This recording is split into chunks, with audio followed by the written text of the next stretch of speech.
O Senhor esteja convosco. Ele está no meio de nós. Proclamação do Evangelho de Jesus Cristo, segundo Lucas. Glória a vós, Senhor. Naqueles dias, Jesus foi à montanha para rezar e passou a noite toda em oração a Deus.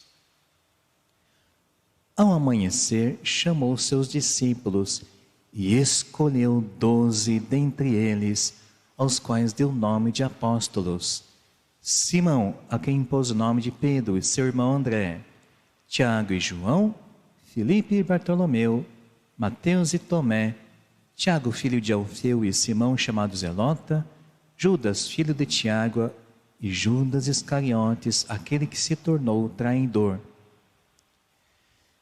Jesus desceu da montanha com eles e parou no lugar plano.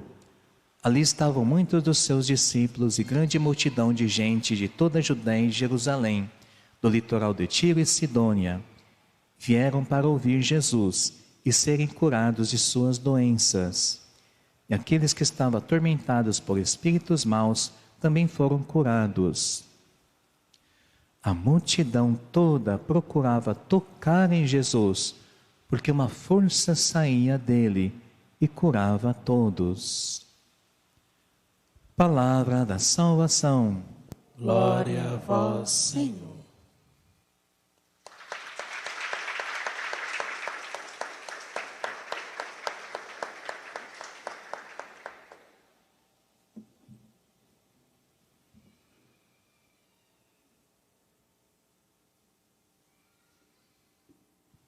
Queridos irmãos e irmãs, queridas crianças, vocês perceberam que no Evangelho, Jesus faz 3 movimentos.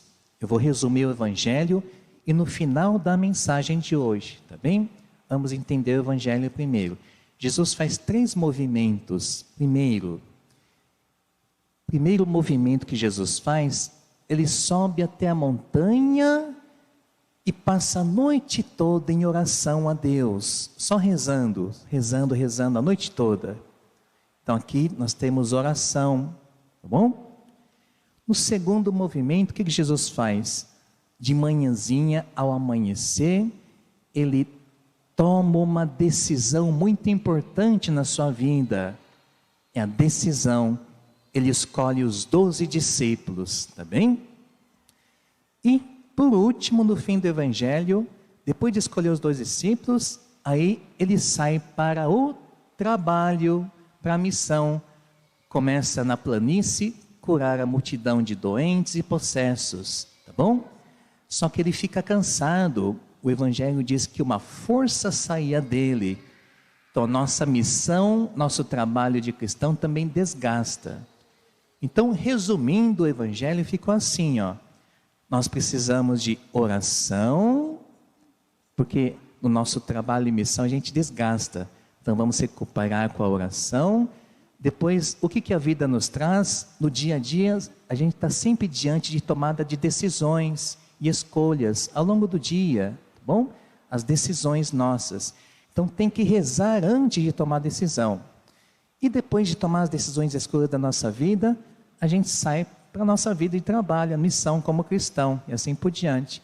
Nessa missão a gente cansa, uma força sai de nós, aí precisa de novo oração novamente. Então ficou assim, ó, oração, decisões, missão. Oração, decisões, missão, ficou assim. Essa é a nossa vida de cristão, tá bom? Mas a mensagem de hoje é a seguinte: vocês perceberam o seguinte, que antes de tomar uma decisão importante, Jesus rezou. Ele ficou a noite toda em oração para ao amanhecer tomar uma decisão. Escolher os 12 é uma decisão importante na vida de Jesus, bem? Então a mensagem de hoje é assim: antes de qualquer decisão que a gente toma, seja decisão grande, decisões, escolhas para sempre, decisões pequenas do dia a dia, até escolher, vai no supermercado escolher um eletrodoméstico, a gente tem que tomar uma decisão, tomada certa, de preço, se eu vou ter dinheiro para comprar aquilo e assim por diante, né? Sempre, antes de tomar uma decisão e escolha, eu preciso sempre rezar antes. Eu preciso me colocar em comunhão com Jesus, com Deus, para que Jesus seja a vontade de Deus na minha decisão, tá bom? Esta é a mensagem de hoje. Agora, vocês devem estar perguntando, mas Frei, quando eu estou diante de uma decisão, eu rezo, como é que eu vou saber se a minha decisão foi a vontade de Deus ou não? Quem fez essa pergunta, não? Todo mundo fez essa pergunta? Como é que na prática, porque a gente fala assim, é fácil falar, né? Mas na hora de tomar uma decisão, como é que a gente sabe se é a vontade de Deus ou não? Né? Vocês já depararam com isso. Então, o Frei vai tentar explicar de um modo bem prático como é que a gente pode resolver este dilema. Será que a decisão, a escolha que eu fiz é a vontade de Deus? É a certa ou não? Tá bem? Se eu vou ser feliz ou não? Então vamos lá. Vou pegar um exemplo simbólico. É um exemplo simbólico para a gente entender. Vamos supor que todos nós, Frei, vocês, estão diante de um dilema, tomada de decisão. Eu não sei se eu compro uma bicicleta ou se eu me caso, né? Então, será que eu caso ou compro uma bicicleta? Então, vamos ver, né?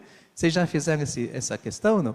Você fica em dúvida, será que eu vou casar com ele, com ela, ou se eu compro um ventilador ou uma bicicleta, tá bom? Então, vamos ver. Será que eu compro uma bicicleta ou será que eu caso? Como é que a gente faz diante de casar ou comprar uma bicicleta? A gente vai até Jesus. Aí eu vou até Jesus e falo, Jesus, eu estou com dúvida. Eu estou em dúvida se eu caso ou se eu compro uma bicicleta. Qual que é a tua vontade? Só que aí vem um problema na prática. Eu não sei se aquilo que está na minha cabecinha, no coração, vem a voz de Jesus ou se é eu mesmo. Não é assim? Será que sou eu mesmo que estou pensando e escolhendo? Ou se é a voz de Jesus que está dizendo, casa, compra bicicleta? Bom, aí tem um problema. Por quê? Eu coloco a bicicleta aqui, o casamento aqui, eu aqui e Jesus aqui. Eu fico conversando com Jesus aqui, fora de mim. Só que o problema é difícil na prática escutar a voz de Jesus. Na prática é difícil. A gente fala, faz a vontade de Deus, mas na prática é difícil, né? Ouvir a voz de Deus. Então, aqui está a solução. Não é para colocar eu aqui, as escolhas aqui e Jesus aqui fora. Na vida de fé de vocês, vocês têm que ser uma pessoa tão orante, tão em comunhão com Jesus, que Jesus não está aqui. Ele não está aqui fora de mim. Jesus está aqui. Quem alcança isso, nas tomadas de decisões fica mais fácil. Ele vai explicar o porquê. Então, eu tenho que ter uma vida de oração tão intensa, regular, a comunhão com Jesus tão forte de amor, comunhão de amor tão forte com Jesus, que Jesus não está aqui. Eu tentando escutar a voz de Jesus. Jesus está aqui. Ora, se eu estou aqui, Jesus está aqui. Se eu comprar a bicicleta, é a vontade de Deus. Se eu me casar, é a vontade de Deus também. Aí já resolve aquele dilema. Qualquer um dos dois caminhos, onde você escolher, sempre vai ser a vontade de Deus, porque Jesus está aqui junto, andando de bicicleta junto. Vai ter alegrias, vai ter tropeços, vai cair e machucar. Se você escolher se casar, Jesus está aqui junto. Então foi a vontade de Deus você se casar. Vai ter alegrias, vai ter adversidade, dificuldades, mas Deus ali, foi a vontade de Deus casar. Tá bom? Então essa é a diferença. Deu para entender mais ou menos? Não? Isso, então tá bom. Quem tem Jesus dentro do coração, numa vida intensa de oração, comunhão de amor, qualquer decisão que você escolher, não se preocupe. O que você escolher vai ser sempre a vontade de Deus. Sempre vai ser a vontade de Deus. Tá bom? Louvado seja.